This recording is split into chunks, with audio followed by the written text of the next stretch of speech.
Hello दोस्तों, कैसे हैं आप सब। मैं हूं माला और आप देख रहे हैं आपका अपना YouTube channel world tour with Mala. इस चैनल पर आपको मिलती है देश और दुनिया की तमाम रोचक खबरों की जानकारी। दोस्तों, आज फिर मैं हाजिर हूं एक और नए एपिसोड के साथ। आज मैं लेकर आई हूं और एक इंटरेस्टिंग टॉपिक। लेकिन वीडियो शुरू करने से पहले एक छोटी सी रिक्वेस्ट है कि अगर आपको मेरा चैनल अच्छा लगता है और आप मेरे चैनल पर नए हैं या पहली बार आए तो मेरे चैनल को लाइक, सब्सक्राइब तथा शेयर जरूर करें और कमेंट्स बॉक्स में कमेंट्स करें, जिससे मैं आपके लिए रोचक तथा नए नए वीडियो बना सकूं। दोस्तों, आज के एपिसोड में हम आपको अफ्रीकी जंग बेटो नृत्य के बारे में जानकारी देने वाले हैं, जो एक अनोखी परंपरा का प्रतीक है। समृद्ध पारंपरिक संस्कृतियां, प्रसिद्ध कला रूप, शानदार रंगीन त्योहार, मुखौटा नृत्य और चमकदार जाति मोज़ेक आदिवासी पश्चिम अफ्रीका के सुनहरे रत्न है। अफ्रीका एशिया के बाद विश्व का सबसे बड़ा महाद्वीप है। अफ्रीका अपनी बहुरंगी संस्कृति और जमीन से जुड़े साहित्य के कारण विश्व में जाना जाता है। अफ्रीका महाद्वीप के नाम के पीछे कई कहानियां और धारणाएं हैं। कुछ इतिहासकारों का मानना है कि इसी महाद्वीप में सबसे पहले मानव का जन्म व विकास हुआ और यहीं से जाकर वे दूसरे महाद्वीपों में बसे, इसलिए इसे मानव सभ्यता की जन्मभूमि माना जाता है। अफ्रीकी महाद्वीप का सबसे अविश्वसनीय, विचित्र, सुंदर और प्राचीन संस्कृतियों का देश बेनिन, जो पश्चिम अफ्रीका में स्थित है। जब भी हम वुडो शब्द सुनते हैं तो हम आमतौर पर इसे जादू टोना से जोड़ते हैं, लेकिन यह एक धर्म है जिसका पालन पश्चिम अफ्रीकी देशों, विशेष रूप से घाना, नाइजीरिया और बेनिन में लगभग 30 लाख लोग करते हैं।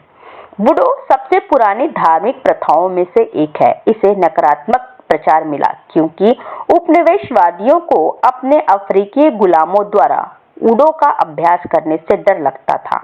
हालांकि कुछ वुडो प्रथाएं हानिकारक हो सकती हैं, लेकिन आमतौर पर पूर्वजों की पूजा करके समुदाय की भलाई के लिए इसका अभ्यास किया जाता है।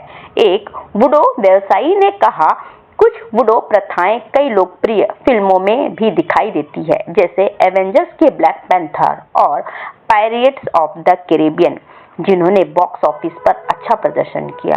आप भ्रमित हो रहे होंगे कि मैं वुडो के बारे में क्यों बात कर रही हूँ, जबकि यह वीडियो वास्तव में अफ्रीकी जंग बेटो नृत्य के बारे में है। ऐसा इसलिए क्योंकि वुडो के बिना जंग बेटो का अस्तित्व ही नहीं। पहले जंग बेटो को जानते हैं।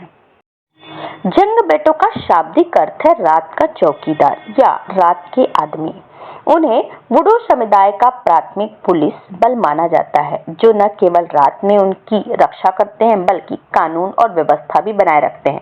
यह जंग बेटो रंगीन धागों से बनी संकराकार संरचनाओं के रूप में दिखाई दे सकते हैं, लेकिन पूर्वजों की आत्माओं के पास जाने पर वे चमत्कार कर सकते हैं। अफ्रीकी जंग बेटो अलौकिक शक्तियों से युक्त प्राणी हैं, जिन्हें कई लोग भगवान मानते हैं। इन जंग बेटो द्वारा किए जाने वाला अफ्रीकी जादू नृत्य बुरी आत्माओं और दुष्प्रभावपूर्ण लोगों से गांव की सुरक्षा की गारंटी देता है। अफ्रीकी जंग बेटो नृत्य में ज्यादातर घूमते हुए हरकतें होती हैं, जो गांव की सफाई का प्रतीक है। अफ्रीकी जंग बेटो नृत्य की उत्पत्ति घाना, टोगो और बेनिन के तटीय समुद्र तटों से हुई है। अफ्रीकी जंग बेटो नृत्य की कहानी यह बताती है कि संरचना के अंदर क्या है। यह संरचनाएं खाली हैं। यह संरचनाएं खाली हैं तो यह पुलिस का सारा काम और नृत्य कैसे करते हैं। वुडो संस्कृति के अनुयायियों के अनुसार जंग बेटो द्वारा किए जाने वाला यह अफ्रीकी वुडो नृत्य वास्तव में रात के पहरेदारों की आत्माओं द्वारा किया जाता है, जो उनसे सारा काम करवाते हैं। आप सोच रहे होंगे कि क्या आत्माएं मौजूद हैं। अफ्रीकी वुडो नृत्य के कई रूप हैं और अफ्रीकी जंग बेटो नृत्य उनमें से एक है। आप अफ्रीकी जादू नृत्य मानवीय समझ से परे है और विज्ञान को चुनौती देता है। जंग बेटो यह पवित्र पोशाक ताड़ के पत्तों, घास, राफिया आदि के धागों से बनाई जाती है। धागों को खोखले बांस की संरचना से जोड़ा जाता है, जिसका आकार उल्टे शंकु जैसा होता है।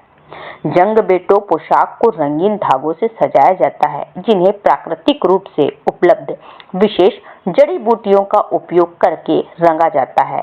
यह रंग अत्यधिक प्रतीकात्मक है और अफ्रीकी जंगबेटो नृत्य में सुंदरता का एक तत्व जोड़ते हैं। यह रंग जीवन के विभिन्न पहलुओं को दर्शाते हैं, जैसे लाल शक्ति, हरा उर्वरता, पीला प्रगति, बैंगनी दर्द, भूरा बलिदान और सभी का मिश्रण परिपक्वता का प्रतीक है। अफ्रीकी जंगबेटो नृत्य के दौरान यह पवित्र पोशाक रात की आत्माओं द्वारा पहनी जाती है। कभी कभी आत्मा बांस और केले के धागों से बनी पोशाक की भी मांग करती है, जो एक बुरे सगुन या क्रोधित आत्मा का संकेत है। अगर कोई आत्मा इस पोशाक को पहनकर अफ्रीकी जादू नृत्य करती है तो यह विनाश का प्रतीक है और वुडू संस्कृति के अनुसार अंधकार का आभास कराता है। अफ्रीकी जंगबेटो को उनकी उपस्थिति के आधार पर 4 प्रकारों में वर्गीकृत किया जाता है। पहला है जाहुलो, दूसरा है अताहो, तीसरा है ओहो इन अताहो और चौथा है ओहिसी। अफ्रीकी जंगबेटो नृत्य की कहानी इंसानों की समझ से परे है। उनका प्राथमिक कार्य अपने समुदाय की रक्षा करना और कानून व्यवस्था स्थापित करना है।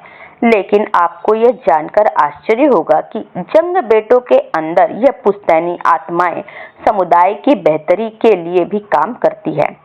कुछ साल पहले बेनिन के तटों पर मैग्रेव अत्यधिक और अवैध मछली पकड़ने की गतिविधियों के कारण बड़े पैमाने पर सिकुड़ गए थे। इसके बाद के जंगबेटो त्योहारों में पूर्वजों की आत्मा देवताओं ने जंगबेटो के रूप में बात की और कहा कि कोई भी मैग्रोव को नहीं काटेगा, नुकसान नहीं पहुंचाएगा। अगर कोई दोषी पाया जाता है तो उसे दंडित किया जाएगा और देवता के क्रोध का सामना करना पड़ेगा। उनसे 1,20,000 फ्रैंक का जुर्माना भी वसूला जाएगा। देवता की बात सुनने के बाद स्थानीय लोगों ने मैग्रेव के किनारे पर अफ्रीकी जंगबेटो के कई छोटे छोटे संस्करण स्थापित किए। यह वास्तव में कारगर साबित हुआ और मैग्रेव वन क्षेत्र में उल्लेखनीय वृद्धि हुई।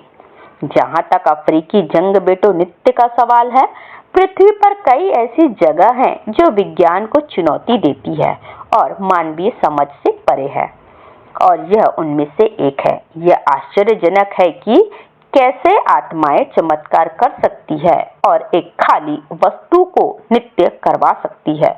वुडू एक विश्वास से कहीं बढ़कर है। आज के लिए इतना ही, मिलते हैं एक नए वीडियो के साथ में। धन्यवाद।